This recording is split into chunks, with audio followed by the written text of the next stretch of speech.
What's your I mean, World Cup 2020, there's a lot of women's cricket happening under 19 T20 World Cup, as well as the Women's World Cup. Your thoughts? Yeah, look, there's a lot happening. Very exciting indeed. First thing first, thank you very much. Thanks for having me on your show. It's been a while, and Yep. yeah, A it's lot been has a while. happened. A lot has happened, and yeah, we've had some great conversation. But Yeah. coming back to the launch, obviously, of the World Cup next year, it's exciting times for South African cricket, especially women's cricket. Yeah. If you think back in terms of where our women's cricket comes from, before it was even semi-professional, Yeah. it was very amateur, and then it became semi-professional. And obviously, we're working hard behind the scenes from a system point of view, to professionalize the game. But obviously, the momentum Proteas, they're a lot more professional, Yeah. and there's a lot more opportunity. And I mean, to have an opportunity now to host two World Cups in 2 months. I mean, How did we pull it off? yeah, exactly. Under 19 World Cup, Women's World Cup, it's incredible. It is incredible.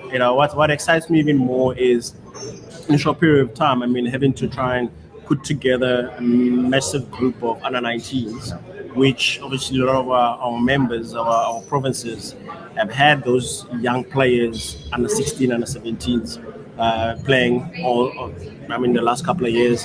Because it hasn't been easy. I mean, you've had some stories in terms of what Sune, this kind of system she went through, Yeah. which a lot of them actually played with the boys at age group level, and I mean there are a lot of positives out of that. But obviously now we're working very hard to ensure that there's girls teams that obviously grow to become the women, and I mean the under 19 World Cup, it just almost provides a platform now for the future generation Yeah. to the 13-year-old, the 14-year-old to look up and say, wow, in a couple of years' time, I could actually be playing for South Africa 19 in Australia at the World Cup, representing my country, or England, or Yeah. West Indies, or India, and that's what it does. Similar to men's cricket, and that for us is going to set a strong base for our senior women, Yeah. because that's something that obviously we've been wanting.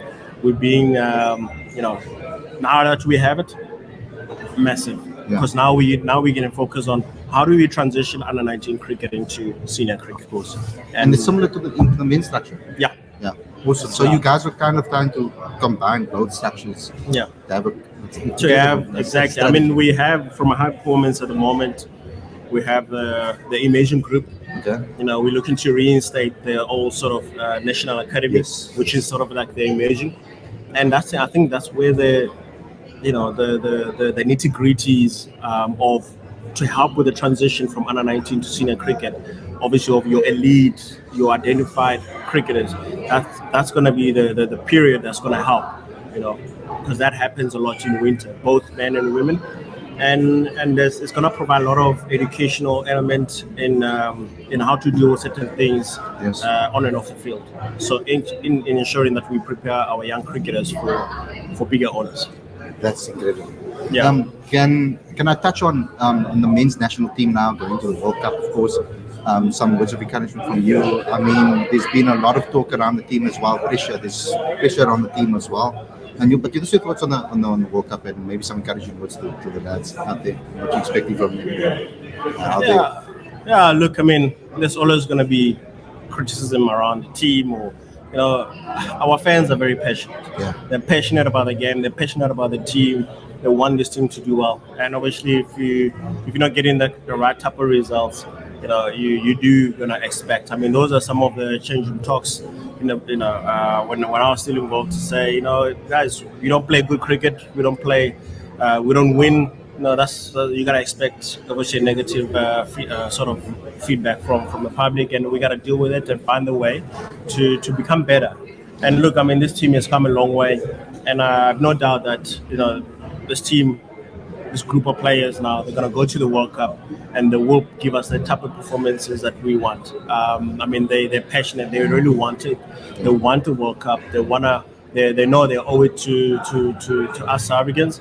And we're doing everything in from our side to give them as much support as possible. So just want to wish them well and keep believing, play the system that they believe in, that we all know that they can do, and they mustn't be too phased about the results now in India. I mean, it's just going to keep growing the character of the team. That's how I see it, and it becomes a completely different ball game by the time they get to Australia. So I'm looking forward to it. It's a big job on your hands now that you're going to have to do with Mabacha obviously saying that he's going to step down. How do you go about a process like that, finding a new coach? Is there certain attributes you look for? Is there certain, because at the moment, when I'm going to say not off the record, obviously we live now, but I'm saying I'm just saying what my opinion is. I'm just saying what my opinion is on what I'd like to see in a coach maybe going forward. I mean, I've spoken about it quite a lot on the live show where I said we're in a transitional phase again, almost in South African cricket, where the senior guys are going to leave again and younger guys are coming through the system, and the balance obviously with selection and etc. has to be right. But with is a coach that has a vision for young talent, is that very important to attribute? No, absolutely it is. We obviously once we've completed the internal process, and then we're going to advertise. Hopefully things work out as planned in terms of splitting the two head coaches, and so that we can have specific focus now, especially for the next sort of 5 years, in ensuring that we revive our red ball, our test cricket, and we empowering it as much as possible, and then the specific focus on terms of that, and obviously white ball cricket. As you know, the next sort of 8 years, it's going to be ICC events almost every year. So it's a grand opportunity now to actually start heading that route. We have massive talent of cricketers in South Africa, and we're gonna keep working hard to ensure that we keep building that talent. It's very exciting from all backgrounds, and for me, when I look at that and I look at what lies in the future, oh man, it's exciting. And we need, obviously, we have coaches in our system.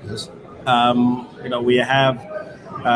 We just obviously it's finding that, like you were saying, the balance now of the sort of 2 years and working with some inexperienced and experienced players, and sort of introduction of some of the future, finding the coach that will be able to balance that out, but also looking at the bigger picture of 2027, and then making sure that we align to that, and we put in the building blocks to give ourselves the best chance of winning 2027.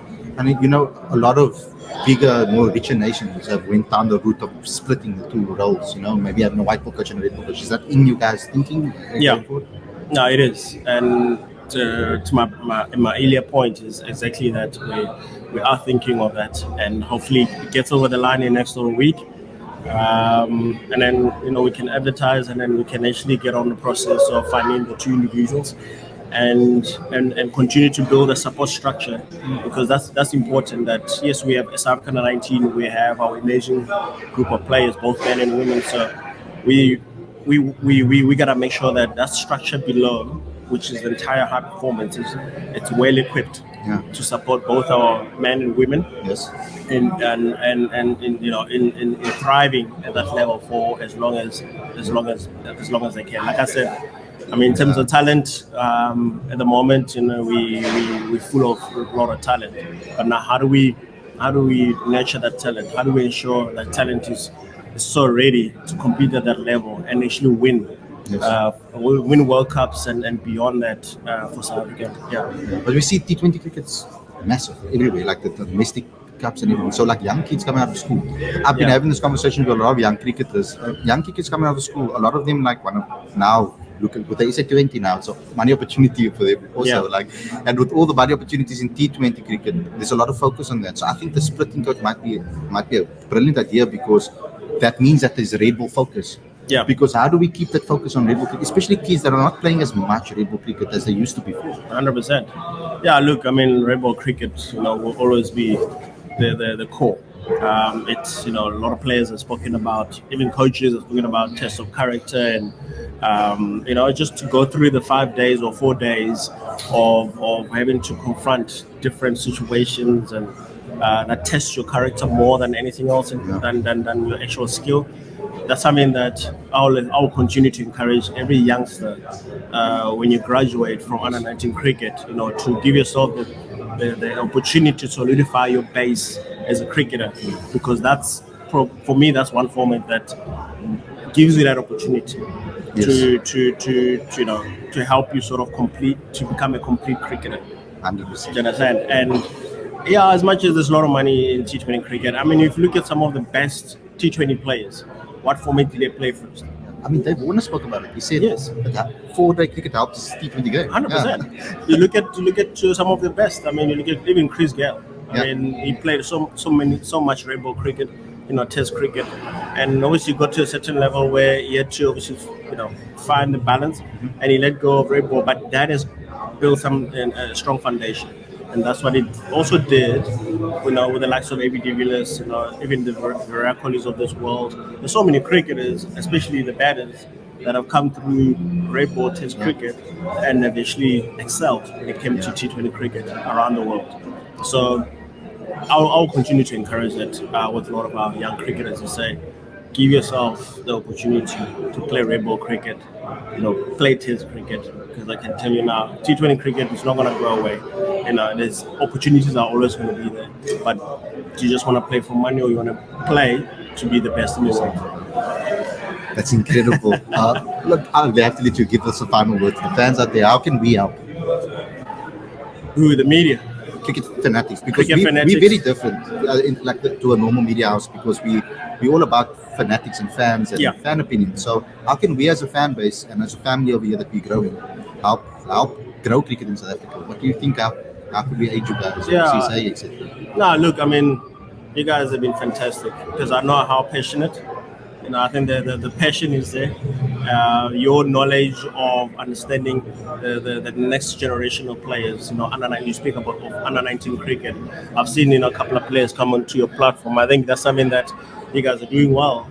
And I'll say that I'll encourage you guys to keep doing that, because some of our young cricketers, they're unknown, and the more exposure they get, through you guys and having engaging with them and actually tapping into their minds in terms of what they're thinking about the game in general.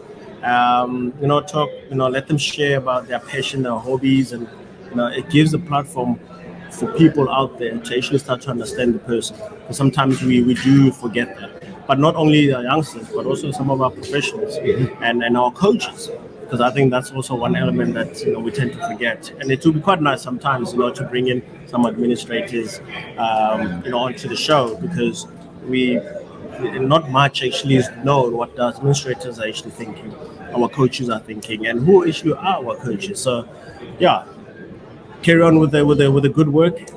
Keep spreading the game, the love of the game, especially our youth. Let's give them the platform, because also this is a learning platform for them to engage with the public and build that confidence in engaging with the rest of the public and obviously the rest of the world. So thanks a lot. I'm sure I'm going to catch up with you over coffee or something soon. No, it will happen. I mean, like you're in the corner. So see you soon. Thank you for coming on the show. Awesome, man. Okay, thanks for the opportunity. No problem. Awesome.